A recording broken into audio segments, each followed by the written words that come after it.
Hello, and welcome to the Inside EVs podcast for July the 8th, 2022. This is episode 118. On today's show, we'll be talking about driving the Rivian R1S, the Tesla Supercharger network opening to non-Tesla vehicles this year, and second quarter production numbers from Rivian and Tesla. I'm Dominic Ioni, Inside EVs forum moderator and Inside EVs editor. Joining us today is the Chancellor of Charging, Tom Bologna, Inside EV's editor and host of the YouTube channel State of Charge. We also have the mystical Mr. Martin Lee from the EV News Daily podcast, which is available on all the best podcast platforms. And of course, Kyle Connor joins us from the majestic, practically palatial halls of the European offices of Out of Spec Studios, where he produces high voltage videos for a growing number of YouTube channels. The Aloft Hotel, beautiful. The Loft Hotel. Yeah, wonderful. Okay. Before we get going, I'd like to ask that you please subscribe to the channel. If you're watching us on YouTube, please hit that thumbs up button and ring that bell icon for notifications so you'll know immediately when a new video is published.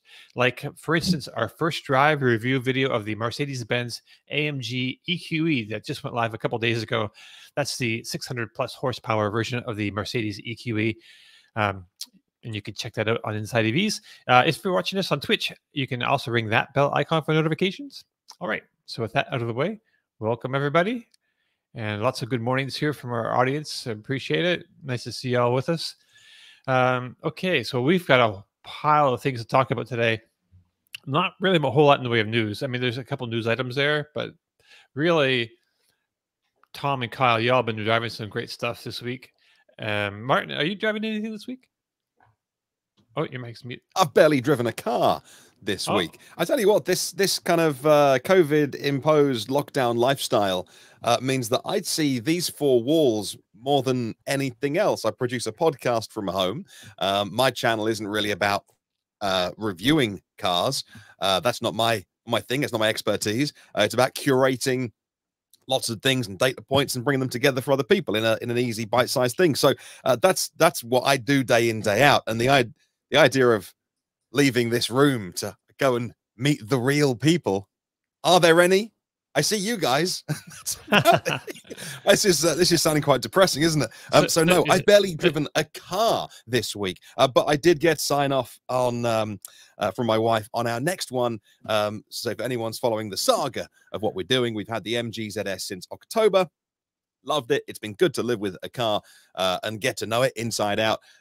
But always time for a change after that long. So my buddy Richard at RS EV, you guys have all met. He buys and sells EVs in the UK. He's going to put the MG into his showroom next week. And my wife has finally signed off on the big battery Kona. So we'll do a used one, about a year old. As you guys know, I like used cars. And I like shopping around and finding the right one. So that'll be next. I really lent hard into the Audi e-tron, having seen Kyle's videos of buying a used one and doing some road trips in it. I got some serious envy on watching those. But, my wife just prefers a slightly smaller car for the day-to-day. And our roads are a bit smaller. Car parks are smaller and stuff. She's more comfortable in a kind of Kona-sized car. So that's our news from this week. I'll let you know when we've bought one. All right.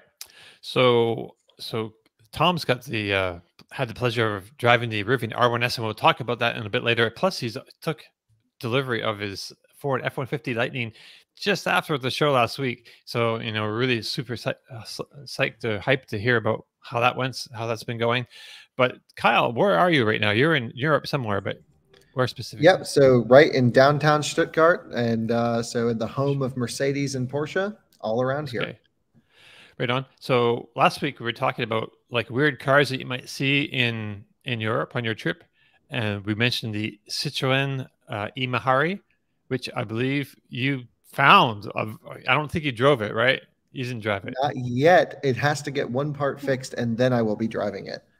Oh, really? That's cool. And plus, it was like you found it. You spotted it here, and it's like with a whole pile of zero motorcycles, like an SRF.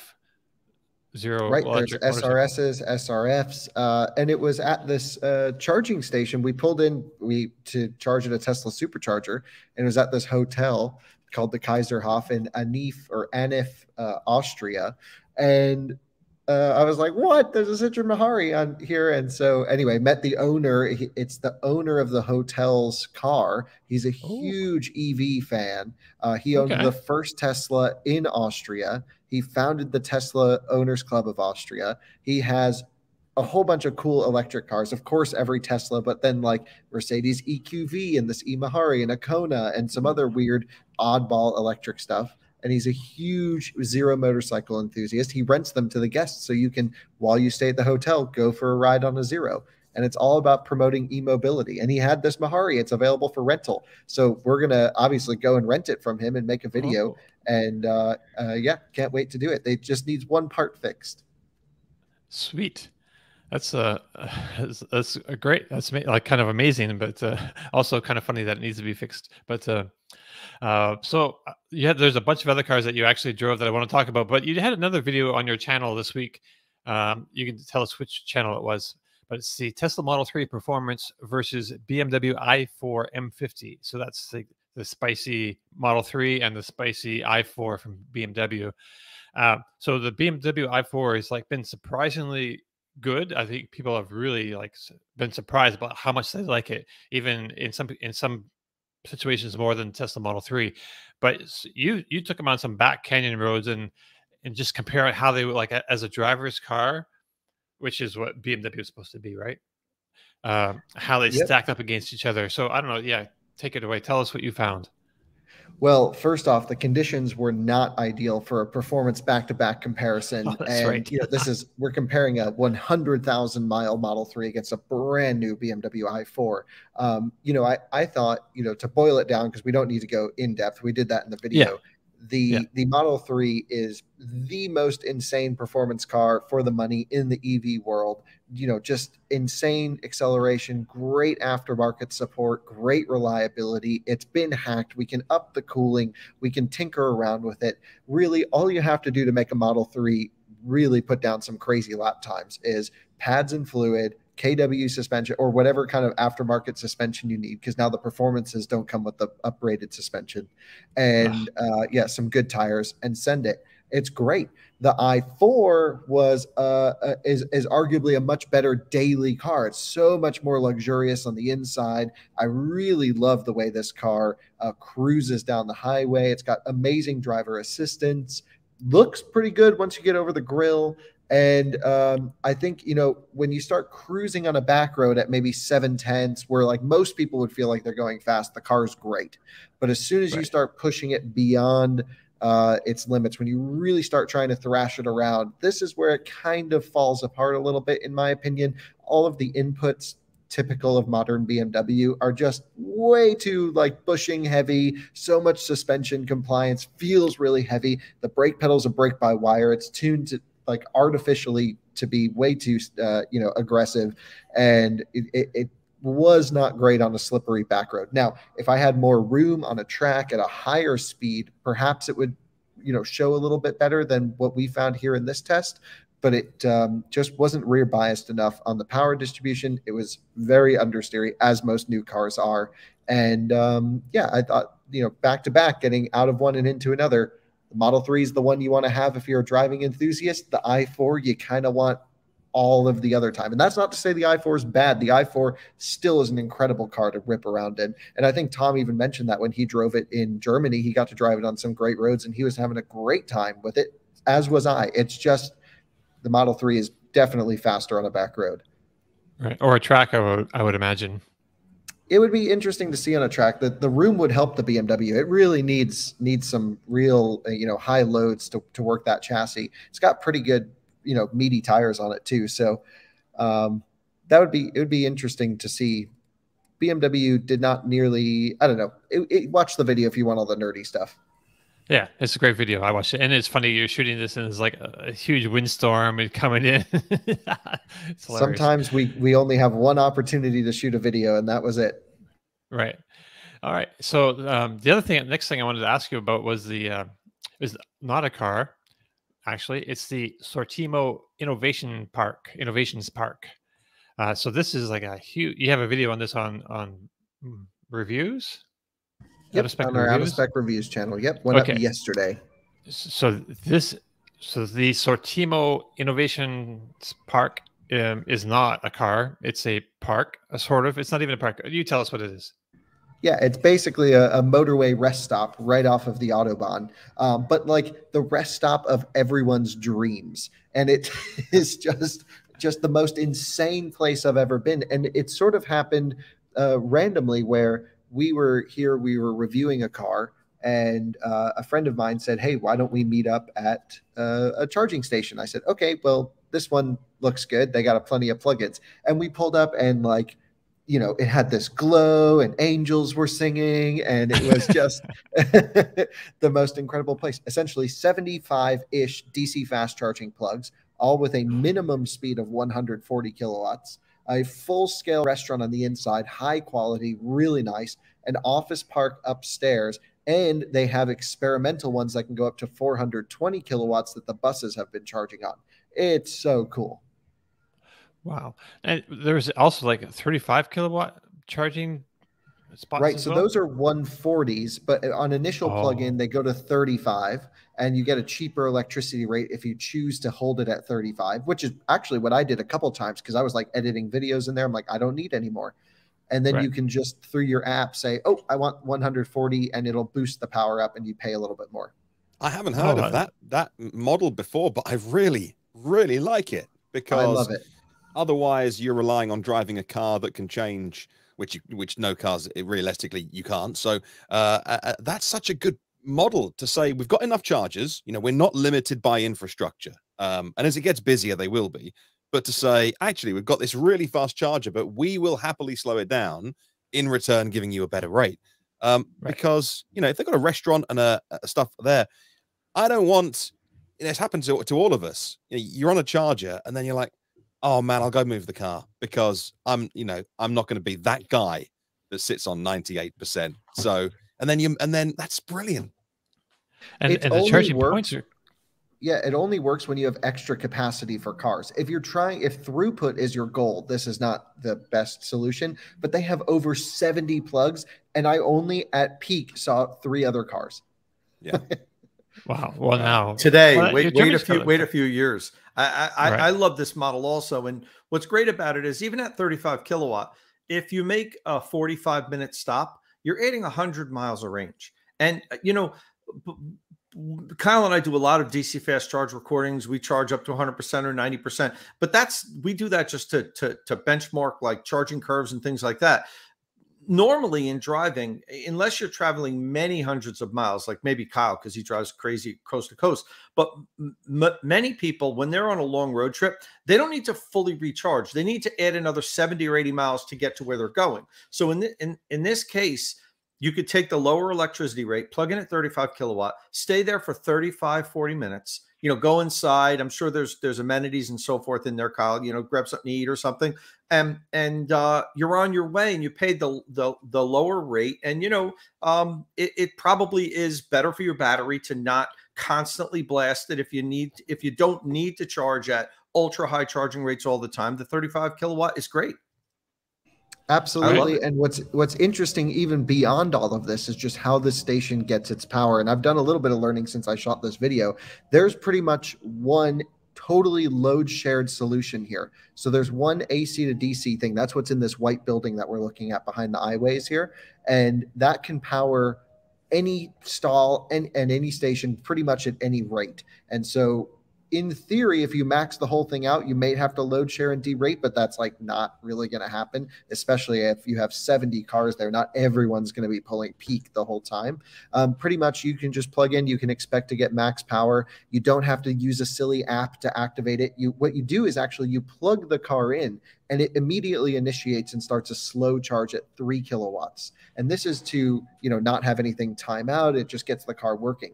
Then either through an app, or you can just go inside. There's like a little screen inside. You can say, yep, I just plugged in. It pulls up all of the numbers of the cars that just plugged in. So if you plug in a number 310, you'll see a big 310 that says activate this charger. Swipe your card and boom, max speed right there. No apps, no fuss, works for anything. Because as a tourist in Europe, it is a pain to activate chargers. So yep, they're rack mounted 35 kilowatt rectifiers that can basically be spread across the entire unit, which is pretty cool. Kyle, when I was just in Italy, I didn't, and honestly, I haven't tried to download apps and use them in Germany or Austria where you were. But when I went to Italy last month, it was super easy. I downloaded the NLX app, it worked, and I just used the NLX network like it was anything else. I had no issue at all, and I drove the same car that you drove, the Skoda Enyaq. I had it for a week in all around Italy. So I'm interesting to hear your thoughts on it. I loved it. It was like a premium ID4, you know, and I thought it was great. Yeah, same here. And in Germany, that's definitely not the case. Like the ENBW app, the Plug Surfing app, the EV Go, but it's actually with a W, but Germans pronounce that EV Go. You know, these do not work in the US App Store. So I'm trying to think. NLX, I haven't tried that one. I don't know if they are cross compatible here, but that might be the solution. Yeah, it could be. So yeah, so let's talk about the Skoda Enyaq. So that's another video that you have up on your channel. I mean, I think, yeah, that's the only video that you've put up of the stuff that you've driven there so far. You have mentions of other things. Right. So we've filmed a lot of different cars, some cool stuff. Can't wait to share with everyone what we've been driving. Just some, and we drove a €5 million car sideways around a racetrack, but we'll save that video for another time. Ooh, was it electric? Yeah. No, it was fully electric. Oh, is that the AMG? So we'll save that for next week. Okay. I can only think of one car that might be $5 million. But... It's not what you're thinking. Oh, okay. Yeah. Because you would have been jealous if it was that. Right. IDR? Yeah. Oh man. No, we'll talk about it next week. Okay. I'm intrigued. So yeah, Skoda. This is like the other Volkswagen's other brand of the version of the i4 that we see, the VW i4, but under the Skoda brand, so it has a different look, a different face, a lot of the same workings underneath. I don't know, what'd you think?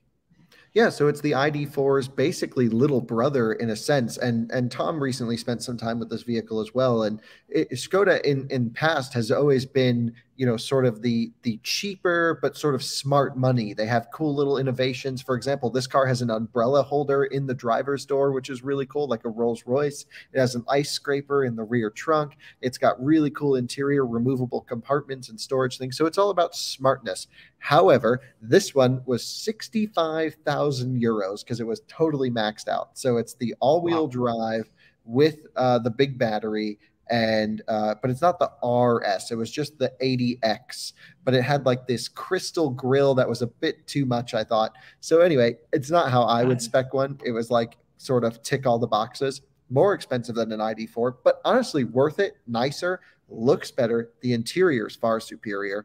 But you know, all around, you know, just like an ID4, but better from the company you would expect to make a worse one. It was really interesting. Yep, simply clever. Someone just commented that is their tagline. Yeah, and I've seen more and more of them on UK roads as well. And I've owned a Skoda in the past. I had the Octavia RS. The one that when you lift the bonnet, it's got the Audi badge on pretty much all of the engine bits. And so that was a properly rapid wagon. That was an estate car. I loved that one back in my pre-EV days. And so I've been a big Skoda fan over the years. And they've made some really fast and interesting cars as well. But in an EV world, with the Enyaq, the base model, you can get into the base model quite cheap. And if you are cross-shopping ID4, or not so much the Audi Q4 e-tron because that is more premium, or the Skoda, you'd think, well, they're comparable. But the spec, they've really stripped it out. Whereas with the ID4, they've made it much more simple, a few options, and they've actually reduced it as well with the kind of the semiconductor shortages and things. They've really simplified. Skoda have taken everything out, and it's all on the options list. And as you say, by the time you put all the things on the car that you probably want, it's really, really expensive, and not what I would think a Skoda would cost. And I think that's going to be the Nissan Aria's problem as well, because that's what, £56,000, which is what, $65,000 for the four-wheel drive big battery one. And it's these badges that you are not used to paying a lot of money for, all of a sudden have got really big ticket prices. And that's probably why they did it with Seat as well, because you can't charge the money they want for what is that version of the ID3 with a Seat badge on. Now call it a Cupra, call it the Born, you might get away with it. And I think they are. So the shift to EV has been fascinating, and it's really jumbled up what you would expect of a brand. But you're absolutely right. They are a much better version of the ID4, which is vanilla, and that sounds like an insult, but that is perfect for so many people because the Skoda is a bit too interesting for some people. That's my take. Interesting. I wonder, could Skoda actually outsell Volkswagen? I mean, do the customers have a choice, right? Not as a brand. No, they're going to make a bunch of Volkswagen stuff in Czech because it's cheaper to make it there. They're going to make a bunch of Volkswagen Group cars, which they've never done as many before. I think they picked the Passat there as well. But in an EV world, they're going to make more there. But I'm not sure they'll outsell the mothership. Okay. No, definitely not. Volkswagens are just on every corner here. Right. Even ID3s, ID4s. Yeah. Right. I was thinking of the electric line, but is there there must be a Skoda version of the i3? Not yet. The ID3? Okay. Not yet. Yeah. ID3, right. ID3. Yeah. Okay. So cool. So what else? Yeah. You also drove some Chinese cars that I don't think you have videos for them, but but you have them coming soon. I don't know if you want to talk about them now. Yeah, certainly. We can touch on them very quickly. Sure. Sure. Okay. So you drove the Arcfox Alpha S. So that's kind of an interesting car. We have a picture of it. You shared on Twitter. It's a car that I don't really think anyone's familiar with in the US. Right. Yeah. I don't think there's not a whole lot of mention. I don't think we've talked about Arcfox, which is the weirdest name. I kind of like it, but you have to see it. I just thought it was going to be like a garbage can on wheels with a name like that. There's a better way of saying that. I don't know. It kind of looks like a small Model 3 in a way. Yeah, I mean, like, I just, Arcfox. Okay, silly name. Maybe it's better in China, but it doesn't really translate to our market that well. But then I got up close and personal with the car, and I got to drive it, and I took it actually on a private testing track as well, and was really, really impressed. It is interesting. Some of the components in the car are complete knockoffs of Mercedes. Like the infotainment system is like someone described MBUX over the phone, and then they put it in this car. It's really funny, but it works, and parts of it, and I dare to say most of it, feels better and drives better than like a EQS, and it's very inexpensive in comparison. Like, amazing power, 400 horsepower. It's got 250 kilowatt motors, I believe. And maybe I'm getting mixed up, but it was very quick and, soft and squishy as you would expect from a Chinese car. But just like sitting in there and cruising, my goodness, this might be a cruiser. The big downside is the charging 100 kilowatt peak, if I remember correctly. So it's not really a road tripper, but if you're looking for a car in China that's kind of not well known, at least outside, that's very premium for the price and like actually is a good solid vehicle, surprisingly so, this is it. Massive backseat, of course, no surprise. What do you think of this car, Tom? Any questions?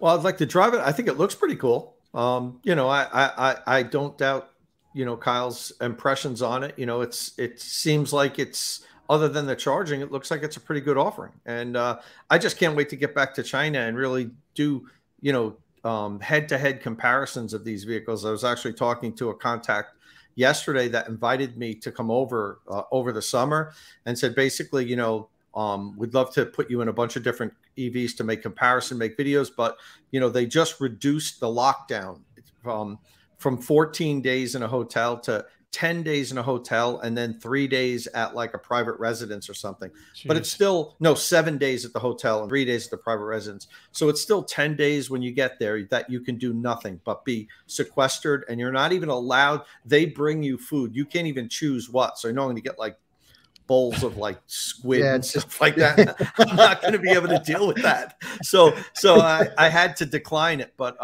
there's some really cool stuff coming out of China now. And as soon as we get the opportunity to go over there, I think I'm even going to team up with Kyle, and the two of us will go over there as soon as we're allowed to, and maybe spend like 2 or 3 weeks there and drive everything there are, and do videos, talk about his impressions, my impressions. We might collaborate on something like that. But It's great that he got the opportunity to drive that over there. Yeah, it's not on sale in Europe. You know, Magna is a sponsor of our reviews channel, and they've done a lot of, I guess, contracting work on this particular car. I'm not sure of the exact extent. So I'm not just saying nice things about it because Magna had some involvement. They literally were, I was just like, oh, it's over there. Do you mind if I like take it out and make a video? And they're like, oh, crap, go do whatever you want with it. So you want to drive that thing? Like, yes. So yeah, it was surprisingly nice. Yeah. Do we know what kind of batteries in it? Yeah, I forget all the specs. It was like a 64 kilowatt hour or 94 kilowatt hour. And I don't know who makes the cells, but yeah, I mean, everything seemed okay, except the charge rate seemed pretty bad. You don't know if LFP or... Yeah, don't remember. Don't know if I even knew that. This was a little while ago. Yeah. Yeah, you've been busy, man. Every day is like a torrent of cars and things going on your Twitter feed. We're doing a lot. It's called Connor. It's Chinese car week for us too, because this is the AIWAYS. We did that, and now we're just about to grab a Lynk & Co, which I'm really excited to experiment with. An electric one? So it's a plug-in hybrid, but it'll be a good taste of the brand and how their strategy works. Okay. So Lynk & Co is a company owned by Geely, and they should have access to all kinds of great, EV components and things and parts. And I don't really know. I wouldn't say great, because have we seen a great Geely EV yet? Well, that's a good point. I mean, I'd have to start digging because I'm not super familiar. I hope they don't use Polestar 2 stuff, because that's like last generation tech. I know Volvo is working on their next generation stuff, which should be competitive, but I'm not sure what to expect from Lynk & Co going into the future. Right. Well, Geely had that 800 volt platform they were working on. We were talking about last year, the C platform, I believe they were calling it, but I haven't seen it mentioned underneath anything yet. It's kind of bizarre to me. I spent some time 2 weeks ago with Alain Visser. He is the CEO of Lynk & Co. And from my conversation with him, I'm optimistic about what they're doing, because he talked about how he's running a company within a big megacorp of Geely, but defends he runs the company as a startup within. So he's got all the financial protection and robustness of not struggling from month to month. But equally, the people he's hiring, the engineers, the designers, the way that Lynk & Co are going about their business is very much like, well, hey, you've got access to the other stuff in the company if you want. And if you want to go do your own thing, you can go do that. I spent about half an hour with him doing an interview for something else. And I was very, very impressed with talking to their CEO. I thought that they had a great attitude to innovation and to working really, really quickly, a kind of Silicon Valley style attitude of move fast, break things kind of thing. But he was more reserved, and he didn't use that phrase. So I don't know. Again, I've not driven one, but from talking to the boss, I was impressed.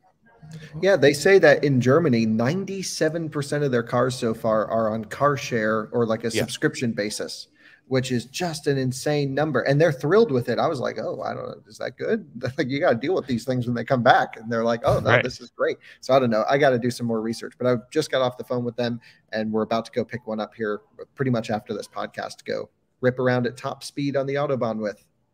Right on. Yeah, I'm curious to hear about that. I like the styling of that brand, of Lynk & Co, a lot. But I was kind of disappointed they even make gas. I always thought it was like an electric vehicle company, like right from the get-go, but apparently not. I was like, oh, what? Tailpipes? Yeah, they only have one model here, at least in Germany, which is this SUV, which is sort of an adapted XC40 situation. Okay. Interesting. Is the same bodywork as the X40? XC40? No, it looks totally different. You'd have no idea. Oh, interesting. So you also, and we showed it briefly on the screen, maybe we can bring it back, the AIWAYS U5. So this is the Chinese company, AIWAYS. I'm not sure if you know their ownership structure. A separate company, an independent company? Not sure. Just needed the car, Chinese car here, of course. And surprisingly, I think the only Chinese car that is more popular outside of China than inside. Really? Wow. Yeah, I've seen so many of these things around Germany, at least 10 of them. And affordable. they're affordable, and they look really nice, and they feel really nice. And like, I'm kind of impressed with this thing. Okay. I mean, they're not huge, right? It looks like a small Model 3. No, it's big. It feels way Really? bigger than like a Model Y on the inside. The back seats, you can pretty much stretch your legs out all the way. And Wow. yeah, seriously big. The one area in which it's really not great is the driving inputs. The accelerator pedal, brake pedal, the steering wheel is a rectangle. I don't know why they had to do that. The pedals themselves are like the seating position, like all the stuff I care about driving wise, not so great. But if you're looking just to have, you know, sort of a MG ZS competitor, if you will, this is seriously, I think overall a better package. Removing some of the driving stuff. I've never driven in an electric MG. I've ridden in one before, but this seems to be like the answer for inexpensive electric, perfect car for like ride sharing or Uber or something like that. Yeah, really, really impressed with this car, and just a whole nother level of nice on the inside. Really nice interior. That's where the MG, the one that we've got at least, you can tell where corners have been cut. So for a very, very cheap car, it ticks lots of boxes. It's got a reversing camera, which is terrible. It's got some sort of leather style seats, which are just okay. And you know, everything for, you know, if you when you put the rear windscreen wiper on, or if it's on intermittent and it goes, you know, the fuse box is so close to you as a driver, you can hear the what is it? Not the contactor, but the relay. Like you hear the relay go click, click, click, click, and I'm like, I can hear relays. Like I shouldn't hear the relay of the rear windscreen wiper going click down by my knee. So you can tell where costs have been cut. But yeah, but it's super cheap. So who cares? Like my wife doesn't care. So do you have AIWAYS in the UK? No, don't make right-hand drive yet. Oh, okay. Soon? Not that I've heard. Okay.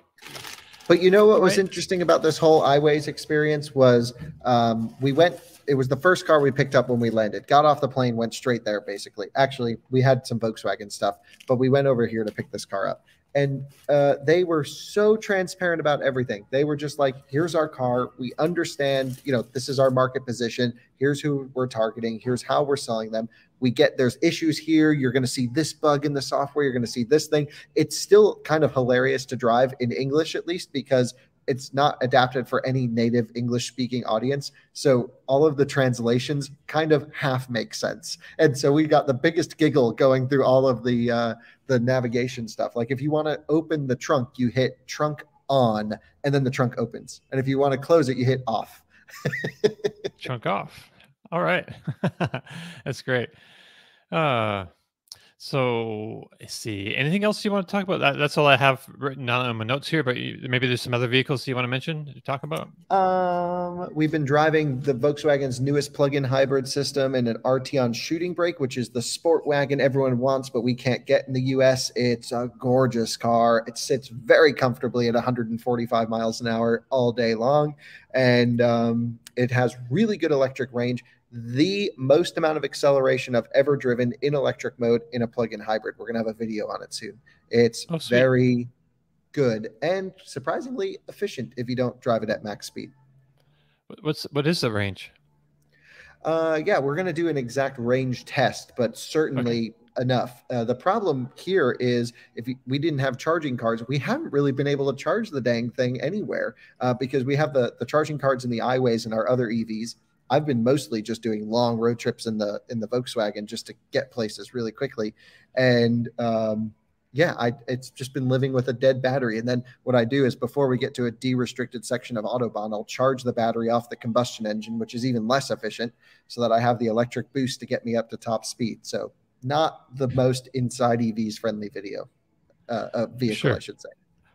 Sure. But I mean, plug-in hybrids, I mean, in people's daily usage, people who own plug-in hybrids in the States, at least, tend to, not burn any gas. So it's almost like an electric vehicle, but yeah, very, very common here too. We've spoken to a lot of people about plug-in hybrids in Germany specifically. Okay.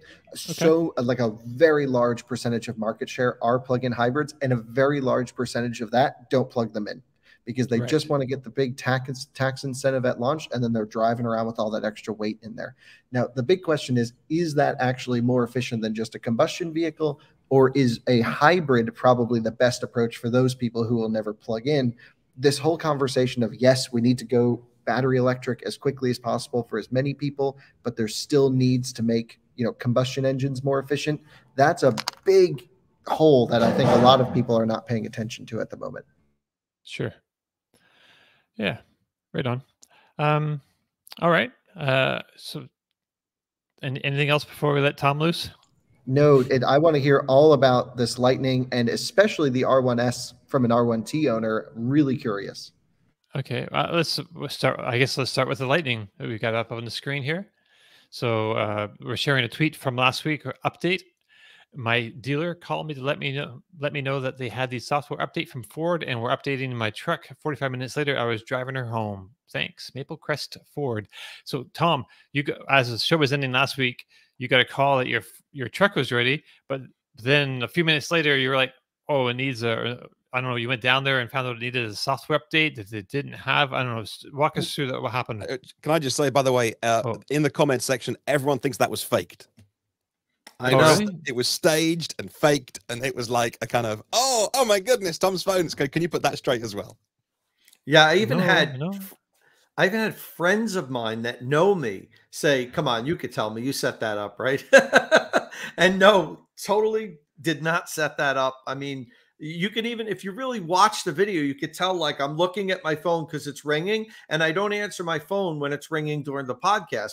But like the second or third time I looked, I saw it was my dealership. So I'm like, well, I better pick this one up, and so that totally not staged. You're going to believe us or you're not going to believe us, but that wasn't staged.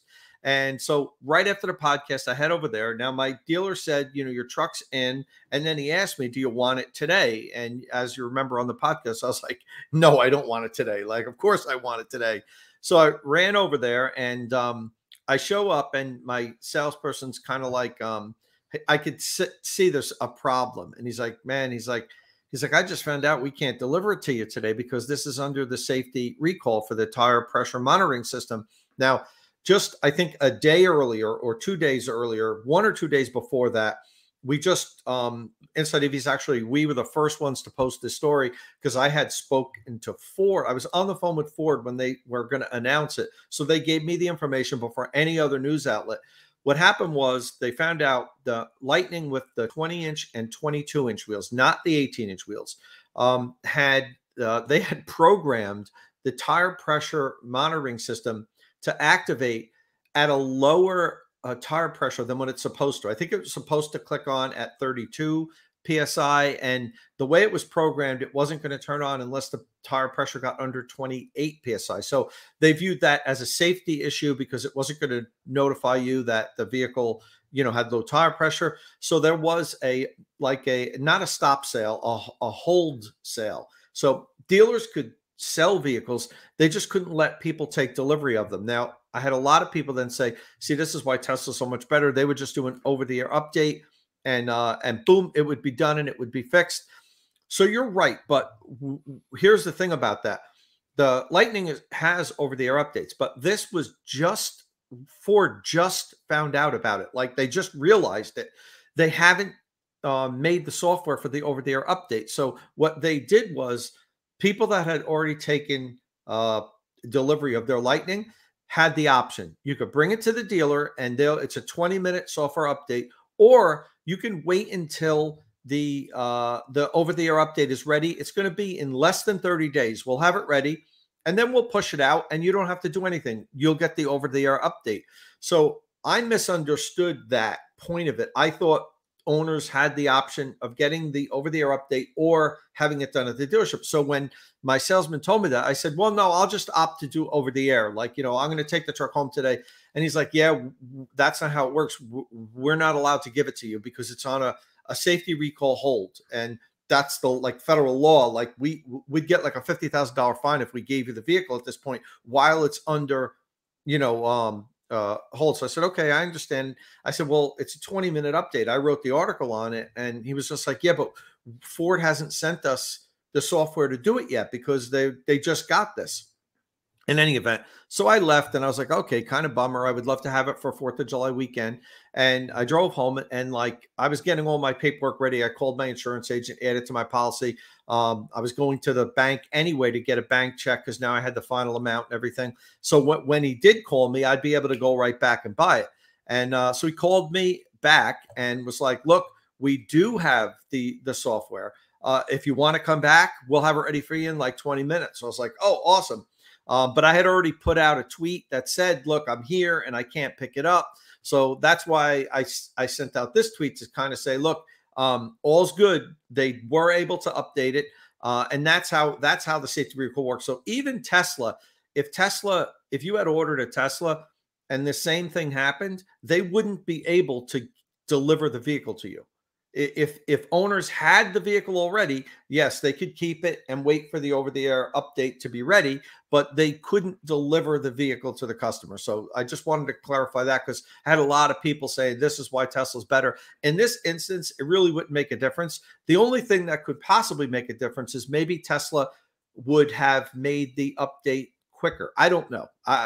Nobody knows. Could they have corrected that and pushed it out within a day, whereas Ford's going to take a couple of weeks. I can't answer that.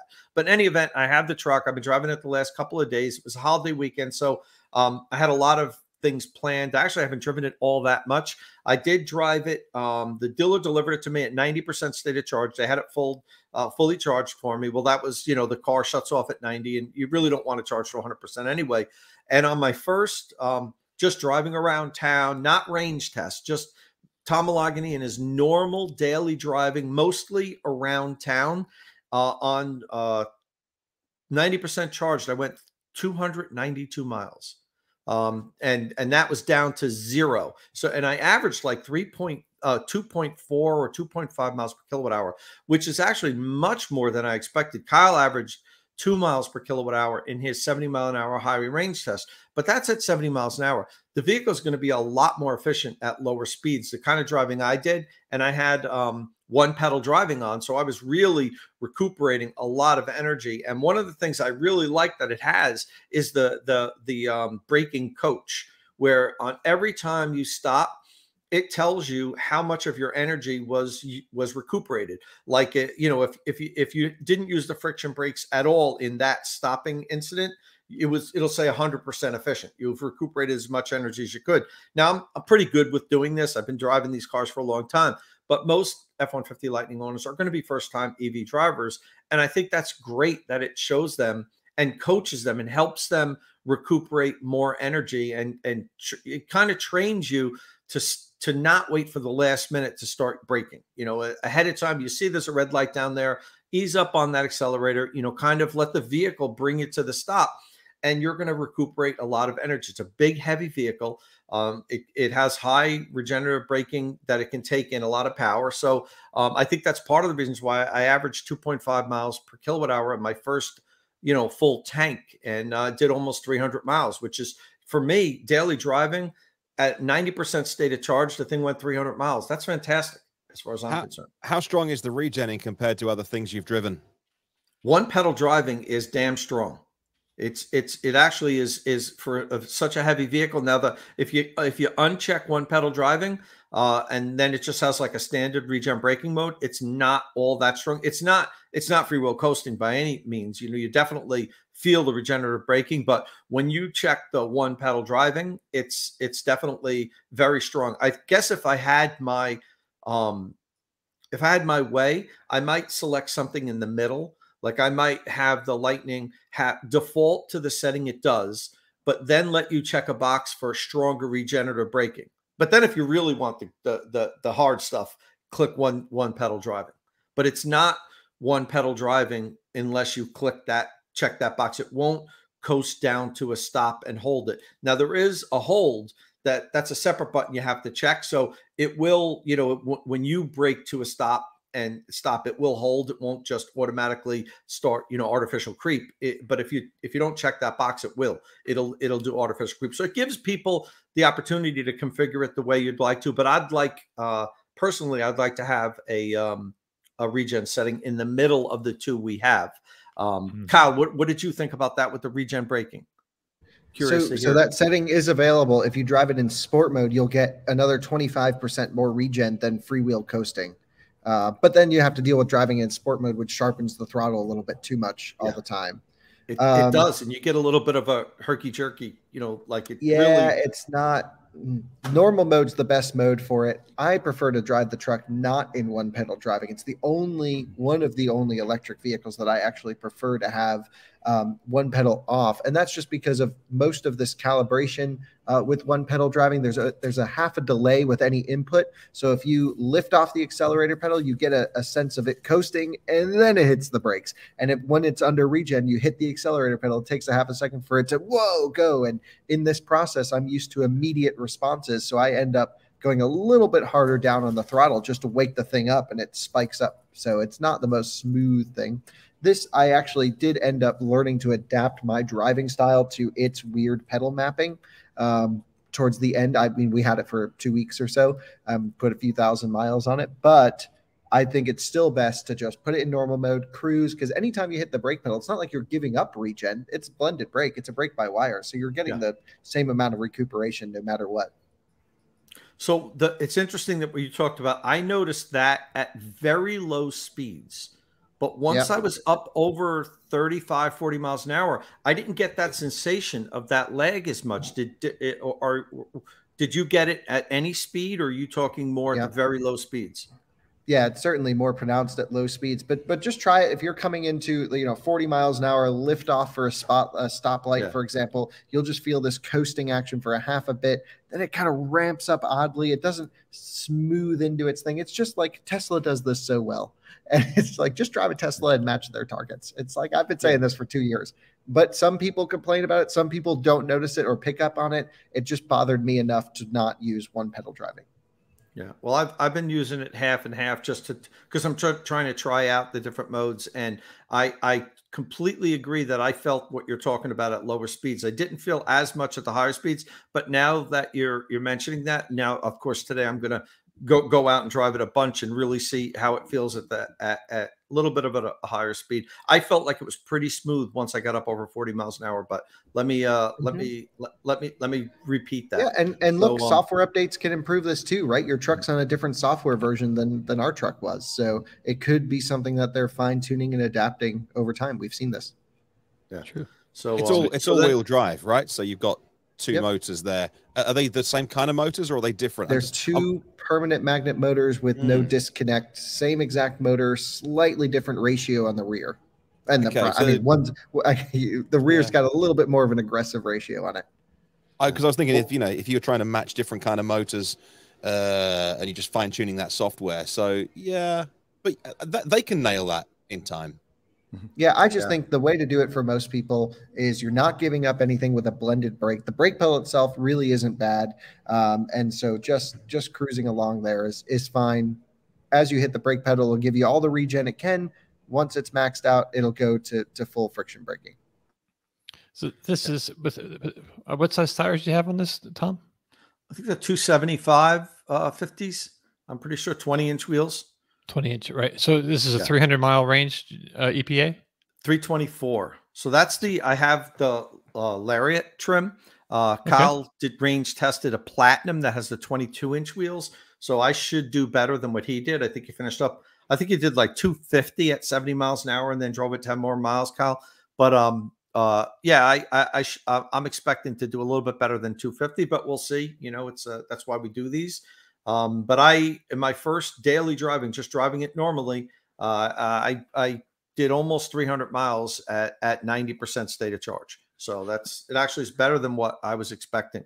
But it's, weather's been good. The driving temperature has been good for range. And a lot of that was low speed around town, just running errands and stuff. And already I've done so many like truck things with it. I went and bought 50 pound bags of sand. I threw 1,000 pounds in the back, and because I had my patio behind my house all pressure washed and cleaned, so of course that pulls out all the sand in between. So I had to resand my whole patio, and I'm finishing my basement, and I'm doing a lot of the work myself. So I had some wood that I clamped onto the tailgate. It has a slots where you could put in clamps, and I was ripping wood on the back of the tailgate. And I'm like, this thing's awesome. And I actually plugged my circular saw into the onboard power in the back. I didn't have to run an extension cord to my house. So, nice. I mean, like in the first week, I'm already doing all kind of cool stuff. Of course, dumb me, like I didn't record any of that. I didn't take pictures of sand in the back. I didn't record me, you know, using wood, because I'm just like living my life. Kyle wouldn't be that dumb. He would have pictures and videos of everything, and he'd have it up on Instagram and everything. But I sometimes forget that I need to document all that stuff. No, I did not have to sign a no sale agreement. So Eric was just asking that. The way Ford is recommending dealers do that, but it's up to the dealer. Ford cannot tell the dealers to do that. And my dealership here, Maple Crest Ford in Mendham, awesome dealership. MSRP, no markups on Lightnings if you order them.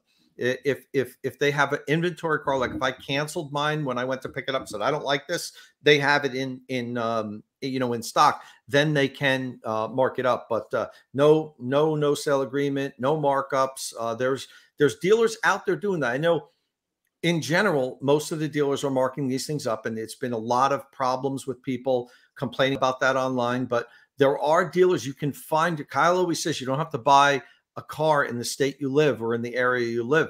Get online, look for the dealers. I know it's hassle and everybody wants to do things the easiest way. You know, you want to go to your local dealer, buy the car, but you can find vehicles at MSRP even today if you're willing to do your homework. Now, you can't get a Lightning because they're sold out for a couple of years.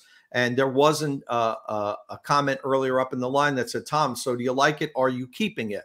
So, yeah, I am definitely keeping it. How long I'm going to keep it, that's a question. You know, I'm going to have it at least a year, and then I'll decide. I'm supposed to get my Rivian sometime in the fall. So I'm going to have at least 3, 4, 5 months where I have both vehicles, and I'm able to decide, do I want to be, do I want to sell one of those, or do I want to sell the Model 3 and have 2 pickup trucks in the household? We'll see. I'll tell you, the more I'm driving this, the more I'm thinking I'm going to keep it, because it's what a great driving electric vehicle. I mean, I'm not used to having something so big, but what a smooth, quiet. It's quieter than the Rivian by far, in at least my experience so far.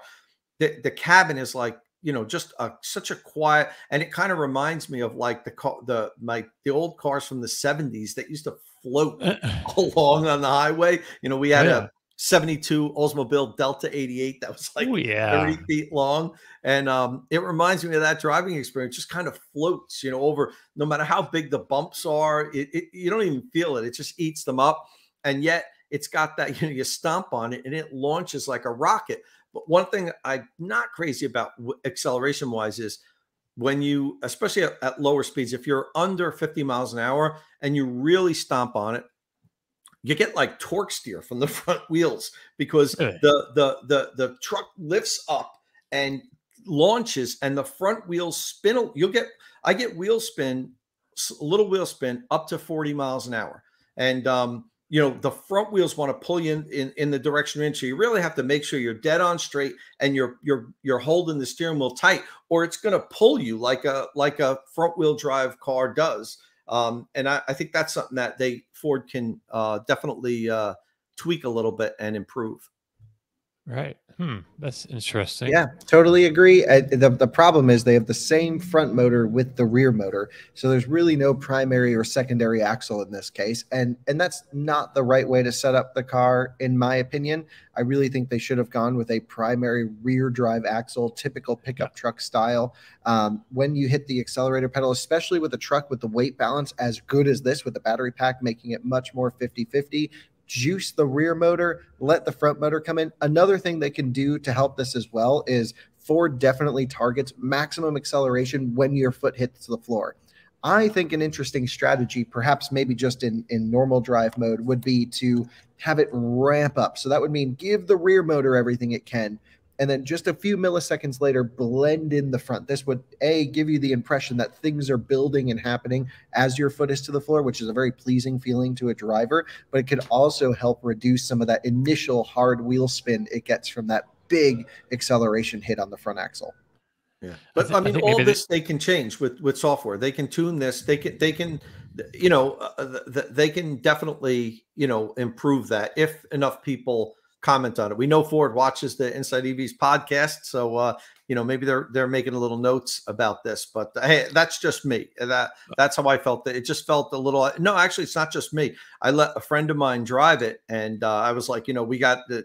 You know, I live in a very rural part of New Jersey. There's not a lot of traffic, not a lot of cars. So we're on a straightaway, and I told him to slow down to like 20 miles an hour and just stomp on it. And he did, and it happened to him. And he was like, oh, like wow, that's like a little unnerving there. And I'm like, yeah, I forgot to tell you, you know, make sure the wheels are dead straight and pull and hold on to it, or it's going to try to pull you, you know, in what direction. He's just like, and this guy's own. That's one thing that's great. A lot of my friends out here, I live in a farming area, Chester, New Jersey. There's farms everywhere. Everybody has pickup trucks. And so all my friends have pickup trucks, every kind of pickup truck. And one by one, I've been letting them all drive it. And like two of my good friends now have put deposits on the Silverado EV. And the Silverado. Now I've warned them. I'm like, you're not getting that for like 2 or 3 years. They're like, yeah, but like, I'll wait. Like that. I think that's the direction to go in, you know, and they're, you know, like a lot of things, people are like loyal to brands, you know, they're Chevy truck guys. So, you know, I think I sold 2 electric pickup trucks just for letting people check out this, the F-150 Lightning, which is all good. It doesn't matter the brand, just get into a plug-in and, you know, you're going to like it. You may not have recent experience of a combustion F-150, but I'm really curious as to how it compares, because the pricing, they say the pricing is where it is because it shares all the same bits, but it doesn't, obviously, because it's got a big battery pack underneath it and independent rear suspension and lots of goodies. And I'm really curious as to how word will spread in the truck community in terms of when these start to filter out into kind of the wider world of how much kind of I'm loading the question a bit, but how much better is the F-150 Lightning from a comparable F-150 if you're cross shopping both and you're a regular truck buyer, not a sort of super EV nerd? So I want to see Kyle's opinion first before I answer. Yeah, I mean their production's going to outweigh, and or I should say, they have enough demand for this truck where it doesn't really matter what the truck crowd thinks. Whoever's putting their money down goes for it. The traditional truck guy. There's I would say multiple groups of truck owners, and you know, you'll have certainly a large percentage of them say, hey, look, I have a truck to do utility things with, to do towing, to just beat around it, to not have to worry about it. The truck works for me. With a battery pack in a vehicle, you kind of have to work for the truck a little bit. You got to manage your charging. You got to take care of this. You can't leave it full for too long. Can't leave it dead for too long. It becomes a bit of a hassle. And that crowd isn't going to switch to electric for years and years and years to come, but they don't need to. Doesn't matter. It's all about, you know, every single F-150 Lightning that could ever come off the line will have a home very quickly, even if it's just for the sheer fact of cost of operation in comparison to a combustion F-150. The fact that it's pretty much the same price as a base F-150, but you get a 100 kilowatt hour battery pack on the standard one. It's the best new vehicle value in the entire automotive industry globally, I would say. Just an insane smash into the world. And honestly, there's no convincing we have to do to get people to drive this truck, because it already does it for as many as they could build for the next 5 years. Yeah. And so, Martin, you asked me, you know, about experience. So just this week I drove, a friend of mine has I think it's a 2020 F-150. It's not a brand new one. But you know, it keeps it really well. It's not really a work truck. And like people here, that's their cars, you know, these full-size pickup trucks. I know, Martin, for you, that's just insane. But that's just normal life. So I went for a drive in it just to feel what it feels so I can compare it. And I asked him if I could just, you know, go for a spin. And it's totally different driving dynamics. I mean, I know that's people are going to say, well, duh, it's electric, you know, compared, but it just feels completely different. The way it handles, the way it rides, everything about it feels completely different. I mean, the Lightning to me, and I know I'm biased because I'm an EV guy. It's such a superior driving experience that I think almost everybody that gets in an electric pickup truck that drives it will be like, yeah, this is just better than what I'm used to. I want one of these. The one caveat is if it can do what you want it to do. There's limitations. We've seen tons of towing videos out there so far. And yes, if you need to tow a lot of weight, long distances, frequently, it's not the pickup truck for you. But Kyle said that's okay because they're going to sell 1 million of these things, as many as they can sell, and it doesn't have to do everything for everybody. But, if let's say I had a boat and I wanted to go to the Jersey Shore, 75 miles from here, it would handle that just fine, but, towing 8,000 pounds, 800 miles twice a month, it's not the right truck for you. And that's okay. It doesn't have to work for everybody, but there's plenty of use cases, plenty of like my friends around here that have pickup trucks, or plumbers or contractors. They work within a 30, 40 mile radius of where they live. And they can do anything with this thing for kind of lot. I mean, I pay a little under 15 cents a kilowatt hour for electric. This thing cost me at home $18 to fully charge. And for that, I can drive 300 miles with it. What does a diesel F-150 today cost to fill? It's got to be $125, right? No, it'll go make further. The diesel anymore, but yeah, I mean a regular combustion one, it's got to be $125. It's all about, it's all about the dollars and pennies, but also like a lot of people, a significant portion of truck people, like Tom was saying, don't tow long distances all the time. That's really the only thing that this isn't better at, other than charge time. So anything long distance, with or without a load, if you're not doing big distances in your truck, this is just better in every category. And on that topic, actually, I think today or tomorrow, I don't know when it's set to go live, we have a video where we raced the F-150 and the Lightning across the Rocky Mountains with towing loads. So 2 trucks pulling into charging stations. And guess what? Just spoiler, so you don't have to watch it. It was a total disaster. One of the worst electric driving experiences I've ever had. Every single charging station had chargers down, not working. We went to one station that had 4 Electrify America stations. Only 1 was working. And it was just a total, absolute disaster. And the moral of the story was like, look, if you depend on your truck, you can't depend on the charging infrastructure. So buy a gas one. And I hated that to be the conclusion, but that's what it was. Right. And there's going to be instances where you're right. For some people, it's better. Currently a gas or diesel truck is better for them for their use case. And that's fine. Like I said, if Ford could pump out 1 million of these a year, then it might be a problem, but they can't. Like they're going to make 35,000 of them in 2022. And then by the end of 2023, they're going to be at 100,000 annual capacity. So they're not going to make 100,000 in 2023. They're saying by the end of the year, they'll have the capacity to make 100,000 of them. So let's say, 60, 70,000 of them next year. So in 2 years, they can only make 100,000 of them. I mean, they sell 1 million pickup trucks a year. So, it's 5% of their pickup truck capacity. So it's totally fine. So yeah, Martin just threw up my tweet that I tweeted yesterday. I got a delivery from the Charger ferry. They put it under my pillow last night, and I had the Charge Station Pro got delivered. That wasn't available with the vehicle. These are going to be, delivered with the vehicles once they have enough of them or make them fast enough.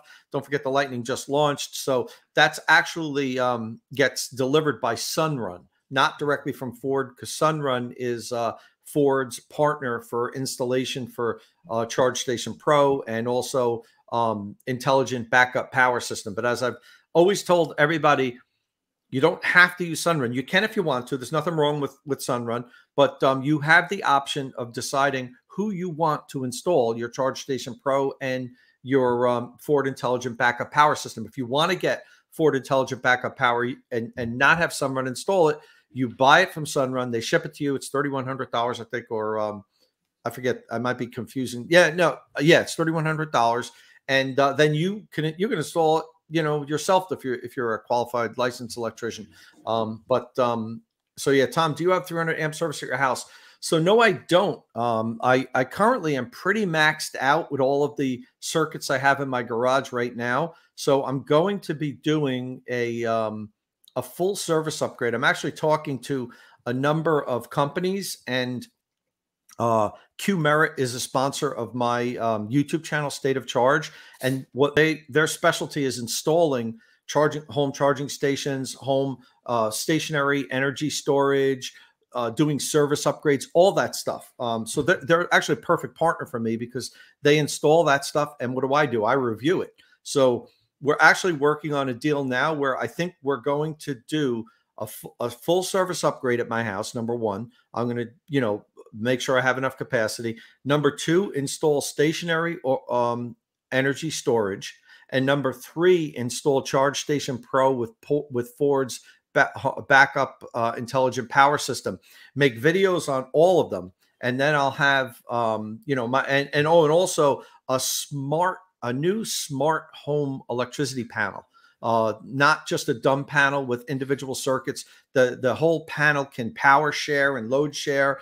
So, I have a lot of really good content coming up this summer, all about upgrading your home to accommodate home charging stations, doing the vehicle to home, power flow and all that stuff. So, but that piece that you see right there, that's going to be in the middle of everything, because you need Ford Charge Station Pro to be able to have Ford Intelligent Backup Power, because that's the go between your vehicle and the inverter and disconnect switches and all that stuff that's needed to power your home with your Lightning. I look forward to watching that. And it's got a CCS cable. Yeah. Yeah, well, it needs that, because a lot of people have asked me about that. When you're charging your F-150 Lightning with the Ford Charge Station Pro, it only uses the J1772 part of CCS, the AC part. But when you're sending power from your home to your house, that's in DC because it's stored in the battery. It uses the CCS pins on the bottom. So and there's actually two electrical feeds that come from your house to Charge Station Pro. You need to run 2 feeds. You only need a 40 amp, a 50 amp circuit from your panel, from Intelligent Backup Power to Charge Station Pro to power your house, because it can only deliver 40 amps. But then if you want to use the full 80 amps that it can charge your car at, you need to have a 100 amp circuit going to the back of Charge Station Pro. So it's going to actually have 2 feeds from your home electric service, not just one that you would normally have if it was just a charging station. So, and that's important because, and I know we're getting into the weeds here a little bit. Let's say you don't have the capacity to add a 100 amp circuit, and you don't want to do what I'm doing and upgrade your whole house's service panel. Let's say you can only put in, you can only spare 30 amps from your house. You can run a 30 amp circuit from your panel to Charge Station Pro. Now it'll only charge at 80% of that, which is 24 amps, but you'll charge your truck at 24 amps, but then you run the 40 amp circuit for Intelligent Backup Power, and it'll backfeed, more power to your house than what it can charge. But see, a lot of people misunderstood how this works, and it's Ford's fault, because Ford said on their website, you need a 320 amp electrical service to be able to use Intelligent Back, or to be able to use Charge Station Pro. And it was completely wrong. That was what would be recommended. And I actually called Ford and said, this is crazy that this is required to use this. And they said, no, that's not. Ryan actually, that came on our podcast, was the one that explained it to me. And I'm like, well, you need to update this. Literally the next morning, the website was updated.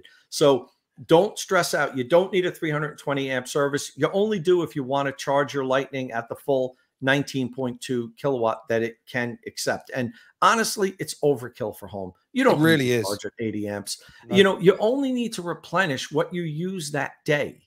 So right. I know everyone's like, well, it's 130 kilowatt hour battery pack, 32 amp feed won't even fill it in the morning. Yeah, if you drained it down to 0, it won't probably fill it up overnight. But how many days are you going to go down to 0 and then the next day need to go down to, drive it another 300 miles. So for most people, honestly, 40 amp to, home charging is 40, maybe 48 amp. If you want to get that, is really all you need. Don't upgrade your service just to squeeze out another 5 kilowatt to your EV. It's just not necessary. Hey, Tom. So we're really hard up on time. We're all over already like an hour and 10 minutes. So we need to hear about the Rivian R1S. Oh yeah, sorry. So it's all right.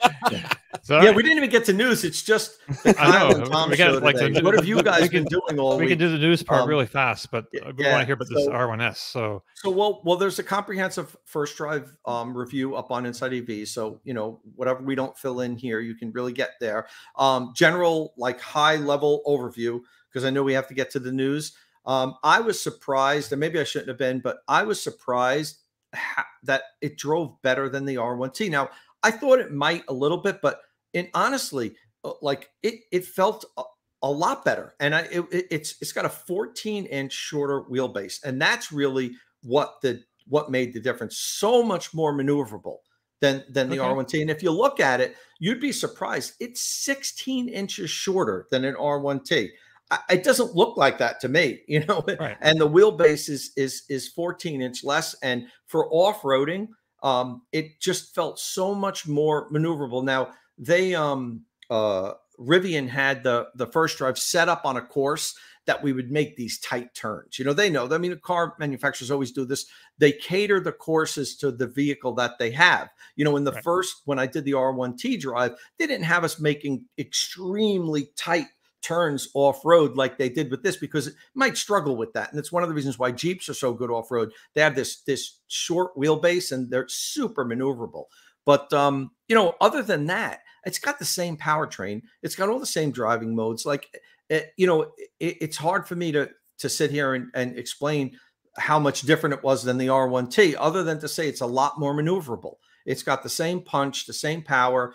It was unfortunate. I was on the first wave of the R1S drive, and it poured like crazy for like 5 hours before we went to the course. So much so that the Rivian reps told me, like on the side, they're like, we're like worried that you guys won't even be able to do this course today, because it was like flooded, the course. And so they actually cut out a whole section of the course, because that section, the road was angled, and they're like, we're afraid the trucks are going to slide off the road and just like roll down the mountain. So we didn't get the full off-road experience, and it was just a complete mud pit. And everywhere we drove, it was a foot of mud. And, you know, it was fun, you know, kicking up mud and everything. But you see some of the videos of some of the first drives that happened after ours, the next 2 days, and then 5 days later. And I wish I was on those tours, because the course was so much, they could do so much more than what we were able to do, because everything was just like underwater and flooded. When we did, there were sections of the course where you couldn't see where the big rocks were, because it was, you know, just flooded. But I mean, it handled everything, you know, like just, yeah, I can't say enough about R1S and R1T on the courses that I've been on. Kyle's done some extreme off-roading with it. Obviously, we wouldn't be doing that on press drives, but everything that I've put it to the test to, which is probably as far as I would be comfortable off-roading the vehicle. I'm not a huge off-roading guy. It handles it, and just with a plumb. Like it doesn't even sweat on stuff that I know I'd be working it if I had a combustion engine off-road vehicle. So this is a 3-row SUV. I think it's the first electric 3-row. Well, I guess the Model Y's got the pop-up 2 seats, but how was the back row, the third row in this? It's pretty roomy. You know, it definitely, you know, adults can sit back there. It's not, you know, enormously room, but, you know, adults can. It's not just for kids. And just so you know, Rivian initially intended on making it in a 5-seat and a 7-seat configuration. They have abandoned the plans for the 5-seat, at least for now. You can only order it in the 7-seat configuration.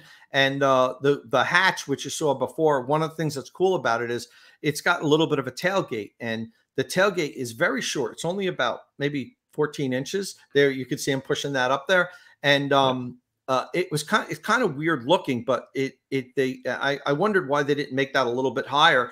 But the reasoning is that it's like the perfect length for a seat. And then the hatch sticks out over you. So if it's raining, you could sit there and stay dry. And also for people that are short, they don't have to reach over like a huge tailgate to get stuff out of the back. So there was a lot of thought into how wide that tailgate would be, as opposed to how tall the you know, the hatch is. And I think they nailed it pretty much with that. And with, go ahead. And with the change of size of the vehicle, does that change the battery specs? No. That same battery, same powertrain, everything's exactly the same. But you can't option the max pack in the R1S. So there was some talk about that, but it sounds to me like you can't option it now. Kyle is correct. But it sounds to me like unofficially that you might be able to at some point in the future. Nice. Okay. That's so good. And out of interest, Tom, why? I love that you drove it, but why are they promoting it? I love Rivian, and I want to see them make a success of it. They've got so many problems on their list of things to work through. They're making, I've not read the news story that's coming up. I think it's 40 to 50 of them a day, or maybe that's a week. But you know, they've got such issues with ramping the R1T and then sorting out those snags, which are inevitable. Tesla had them. Why are they moving so quickly to this second vehicle? Because my cynical old British brain is always looking at things like this and think, are they just pumping the next thing because now they're a public company? Or is there genuinely a reason that they're going to be like, okay, we're going to move some production capacity to this, we're going to start delivering them, rather than, oh yeah, you can't get one for, you know, the next year, but hey, journalists drive one. I'm probably being a little bit cynical there, aren't I? I think, I mean, I have my guess is that they just don't want the journalists complaining that there wasn't a launch. Okay. I think, you know, they are, they're going to start delivering them in late August, early September, Martin, to retail customers.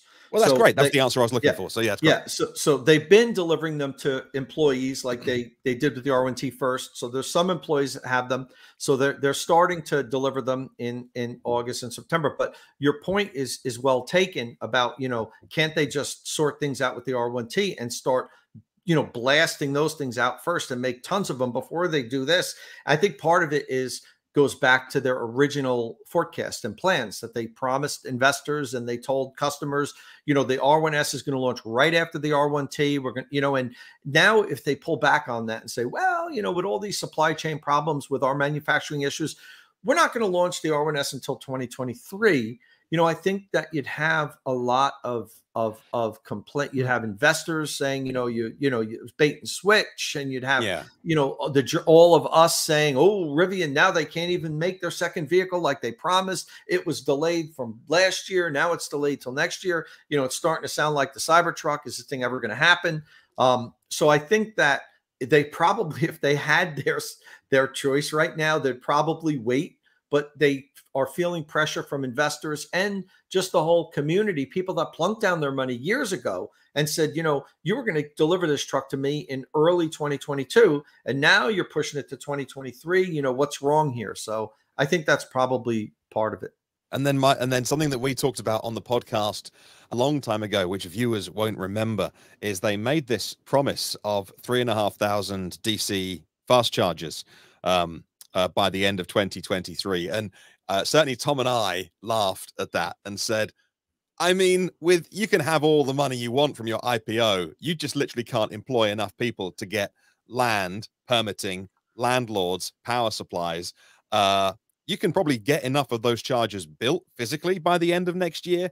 But that's crazy talk. We saw through that straight away. And then the news this week is this has quietly just disappeared from their website, which is sensible, because I like sensible. I want companies to make a profit, to make great cars, to make lots of them. And like I say, to be profitable companies and to be realistic. And that's long-term viewers know that's what I hate about Tesla. It's like, I love the cars and the product, and I hate the BS and the nonsense around it. And this was nonsense. This whole kind of, hey, we're going to have 3,500 chargers. No, you're not. In a million years. Like, Tesla have put in years of hard work on their supercharging network. And it's fabulously difficult and lengthy, and even planning. I mean, your planning departments might be different to ours, but even the idea of, oh, we found a site, it's near power, it's a mile off the highway, we've got a great landlord, we're not paying them a fortune, and now we're going into permitting, and like, we'll see you in 12 months time. And I think that has slowly got. So I know what you mean. Like, there was a lot of big promises which is not a problem. I'm not an investor, so that's fine. But it's like, just deliver the basics, and I think you'll be applauded for that. Maybe a bit like Ford have done, which is right. Here's some trucks, and now we're making them. Yeah, when we were on the R1T drive, that, you know, was talked about, and I have to admit, like, I literally laughed out loud when they said that, and then I felt bad because I'm like, I'm insulting them, you know, like, and sometimes I'm dumb and I talk out of turn or whatever, and I followed the laugh up with, listen, guys, there is absolutely no chance that you'll have 3,500 of these in the ground and operational by 2023. Just walk that back now early on, because you're going to look foolish back then.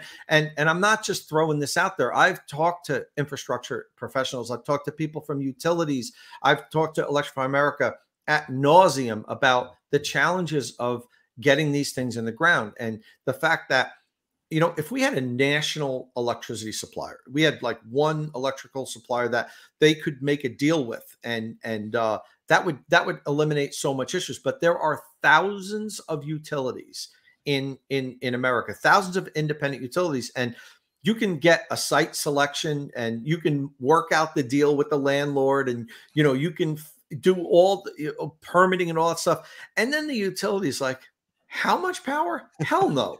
Like, you know, no, right. You know, like, no, not happening.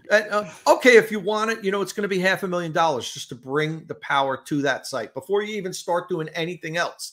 So, you know, there's so many components to installing high-speed DC fast charging infrastructure. And I was kind of, as I said, afterwards, I felt bad when it was all over, because I was like in front of all the other journalists laughing at them and telling them, there's no way that's going to happen. It's folly. Walk it back right now. And, you know, they want to be respectful and not tell me, no, you're wrong. You know, we're going to do this. They're just kind of nodding their heads. And as I'm rambling on and on, telling them how stupid they are, I'm starting to realize I look like an ass in front of everybody. Like, everyone's looking at me, and I'm telling them, you know, you're never going to do this. Don't do it. But I stand by that. I just probably should have spoken it a different way, you know, and been a little bit softer. Yeah, I mean, they'll get, I think they'll get there. But, you know, 2023 is folly. You know, I'm thinking 2025-ish for 3,500, something like that. But they started installing them. Kyle was at the first installation of their DC fast charging, the Rivian Adventure Network.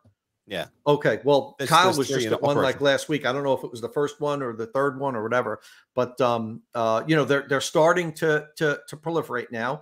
But you know, it's going to take them some time. It's super hard, and that's not saying that they're, you know, foolish or whatever. It's just so hard to do this, and I think they underestimated how difficult it would be. They certainly didn't want to make a statement on something and then not have it come true. They're professionals that probably their engineers said, oh yeah, we can do this in this time frame, but that's just not happening.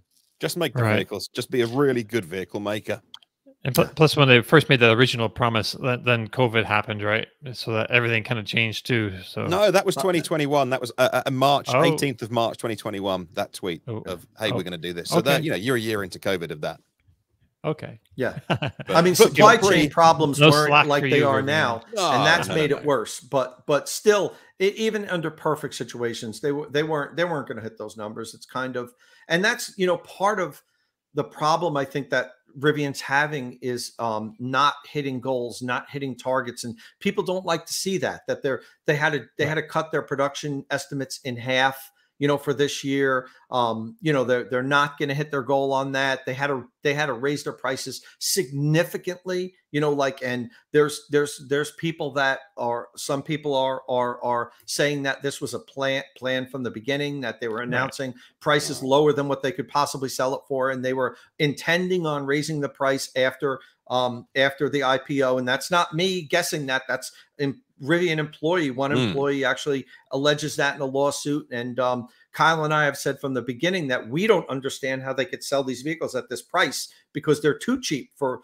what the technology that's baked into the price. So that leads you to believe that, yeah, maybe they had that planned. I'm not, again, you know, insinuating that that's the case, but at the original price point, it was a hell of a deal. And I know it's hard for me to say that because a lot of our followers here and our viewers can't afford $180,000 vehicle. And say, Tom, how could you say that's cheap? You have to look at what's packed in the vehicle, and then you can say, yeah, at that price point, it's a really good deal. I know we have to get onto the news, Dom, but that's okay.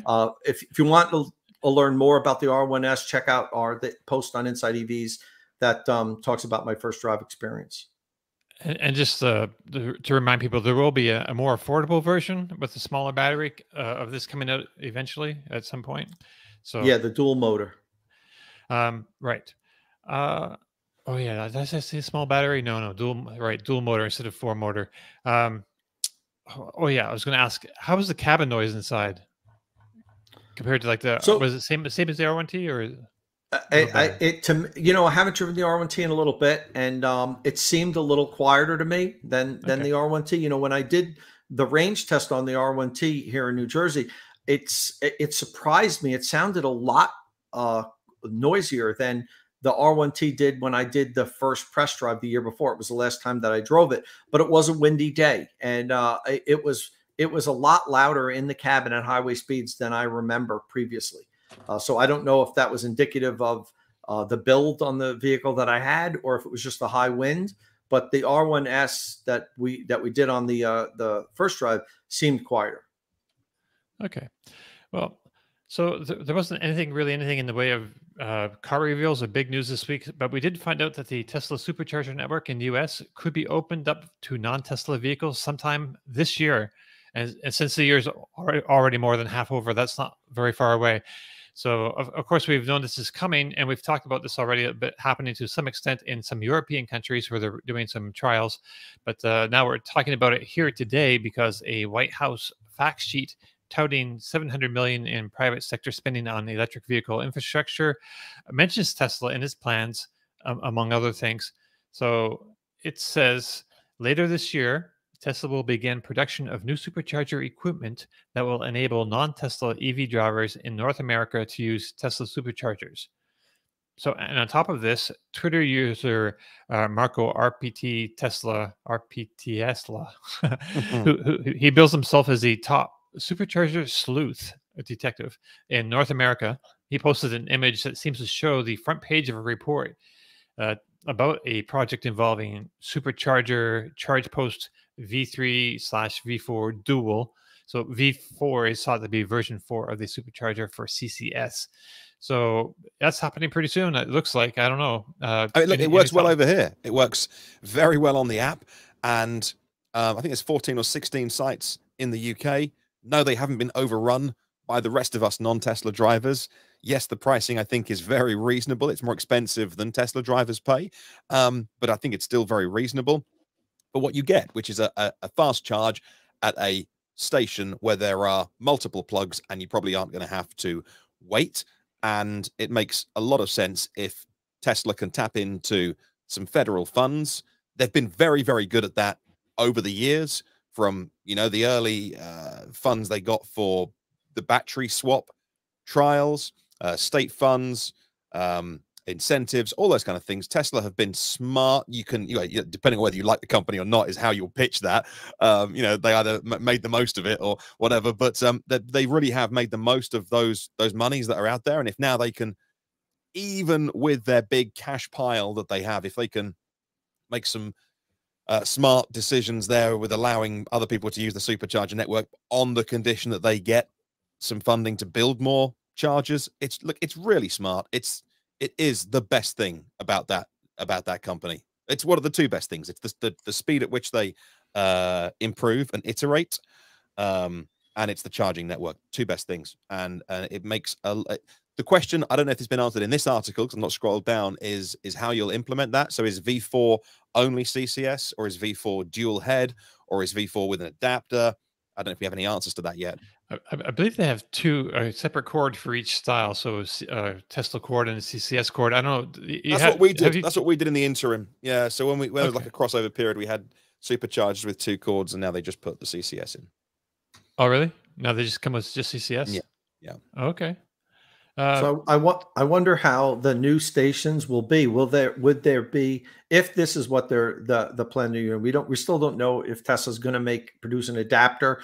There was some talk about that early on, or if they're just going to do the CCS cables. But here's an interesting question: will they? I wonder if they would be forced to have all of the superchargers at a location have both cables, or would they do something like what Electrify America had done with Chatamo? There's 10 stations and one has a CCS plug, and then they qualify for federal money. And good luck getting that one station. There'll be a queue of 10 cars waiting for it. So I wonder if they'll do that, or the adapter route would be interesting, because Tesla could basically charge whatever they want for that adapter, and make it for $100 and sell it for $800, let's say. So that's like $700 of profit towards charging. That money could go into a pool to help further fuel or fund supercharger installations. So that it would be interesting. I think a lot of people would prefer the adapter route, because now you can use any supercharger, and even the ones that are legacy that are in the ground. But we don't know yet if Tesla's going to go that route. It sounds like for sure they're going to have CCS plugs on some of their future superchargers. Will they retrofit old ones? Will they put them on all the stations? Will there be one at the end that sometimes doesn't work, like you find with Electrify America and CCS?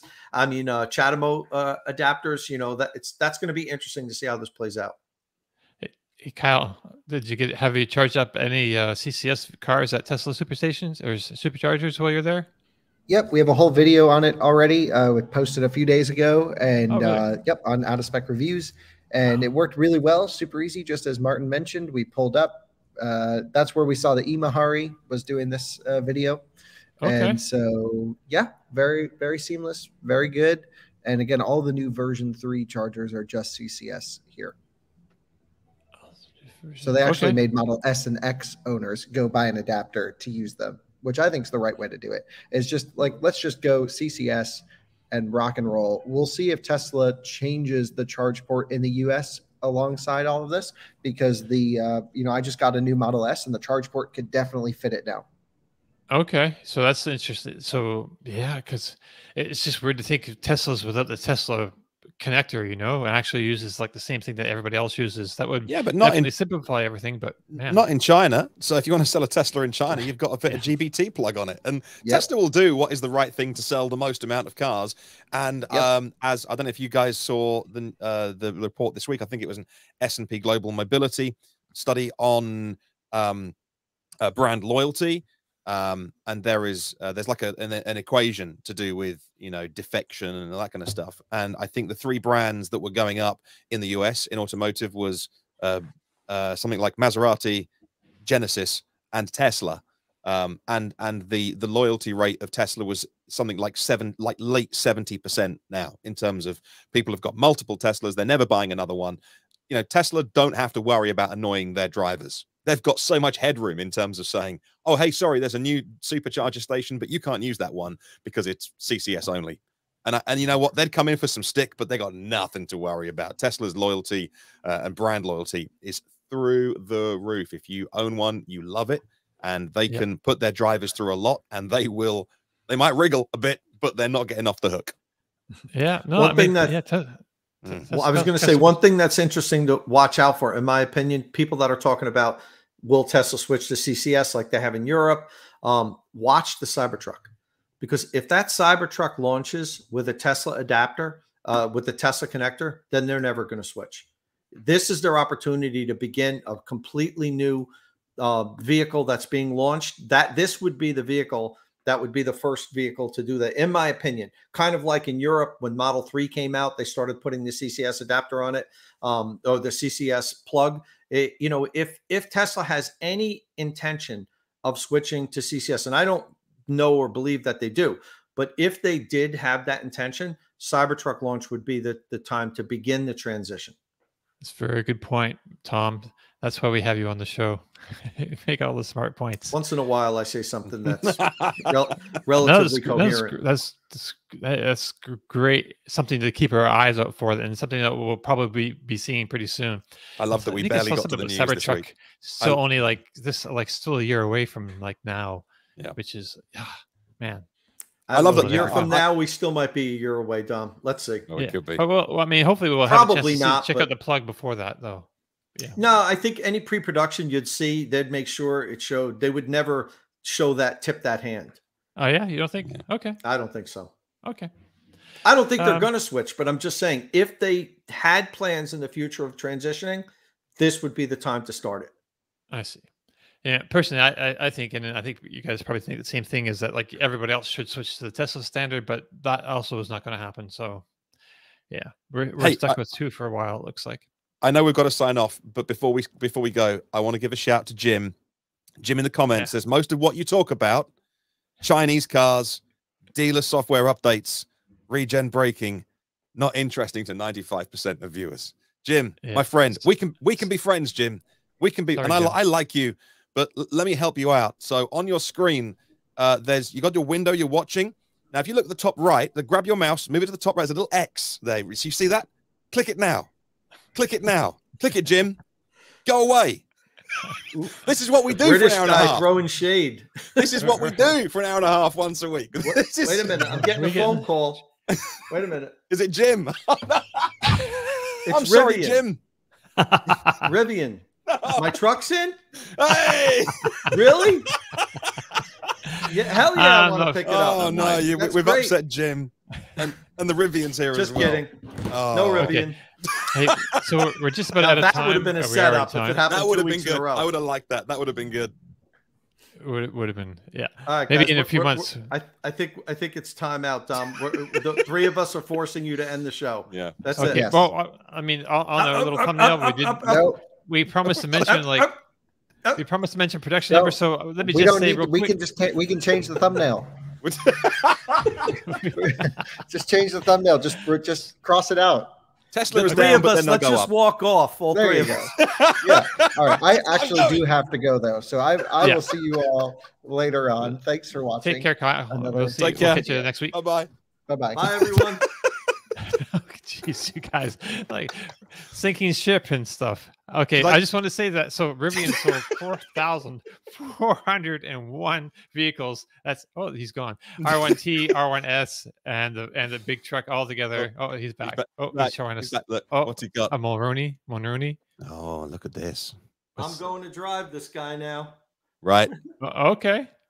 Take care. You gonna do a range test? Probably this weekend. Okay. I meant to ask you that earlier. I'm filibustering Dom. Okay. Well, let me also just mention that while we're talking about the car deliveries. So 4,400 deliveries from Rivian for the quarter. It's still low, but they think they can hit that reduced year production goal of 25,000 units. So they still need to step it up a bit to get to 2,000 a month to do that. And Tesla also, there's been a lot of focus on Tesla because they've been having a lot of problems with the Chinese factory having shutdowns and just ongoing parts and issues here and there. Now they have 4 factories producing cars, so there's issues everywhere. But they still managed to put out the 254,695 cars. So I'm not actually sure if that's down or not. I didn't have a chance to dig up the previous numbers. 310. So yeah, it's down. China down from 310. China was closed, but June was a record number, and they've already applied for planning permission to expand the Texas site. Tesla is not slowing down in any way. Right. So nothing to worry about. Berlin isn't. Look, Berlin is not scaling as quick as they'd want it, I'm sure. No. Right. But Texas is. And so, look, I saw an article this week about Ford and GM are coming for Tesla's launch by 2025. VW said this. You can argue that, but the numbers don't agree with you. Tesla will be number 1 in 2025 if they carry on at this rate. And they're like, they're going to miss their 50% annual expansion rate. What? They'll get to 45%? Oh, boo-hoo. Tesla are smashing it. Right. So there was a story out this week about BYD selling more cars than Tesla, but but that was taken into that was counting like plug-in hybrids as electric vehicles, and so it's not actually, they didn't actually sell more than electric vehicles than Tesla. It was like slightly more than half of BYD's cars are all electric, and they don't sell combustion cars anymore, so that's good. But yeah, so Tesla's still the all-out overall largest producer, I think, of EVs. It's still fair to say, and they'll be ramping up. And so I can't see, I don't know when anyone can approach what their output is right now, because they're, you know, they still have a huge amount of growth ahead of them, and that's, you know, and they could open up another gigafactory, say like India or South America or wherever, and you know, that's another 500 or whatever thousand cars a year. So Buddy mentions that VW grew 100% last year. What? That doesn't make sense. A low base. Maybe their EV sales. Anyway, I think that brings us to the end of our show, though. We're so over time. Oh, we are too. Oh, I'm so sorry. So sorry, y'all. So that brings us to the end of our show. If you have any questions or comments, you can leave them on the Inside EVs forum podcast thread or on our YouTube or Twitch comment sections. If you like the show, please give us a thumbs up if you're watching us on YouTube. And don't forget, you can find and follow our panelists on Twitter. Follow Tom Logney at Tomolog. That's with 2 M's. Martin Lee is at EV News Daily. Kyle Connor is at It's Kyle Connor. And I'm at Dominic_Y. Click subscribe and tap that bell icon for notifications. And we'll see you all again next week. Ciao.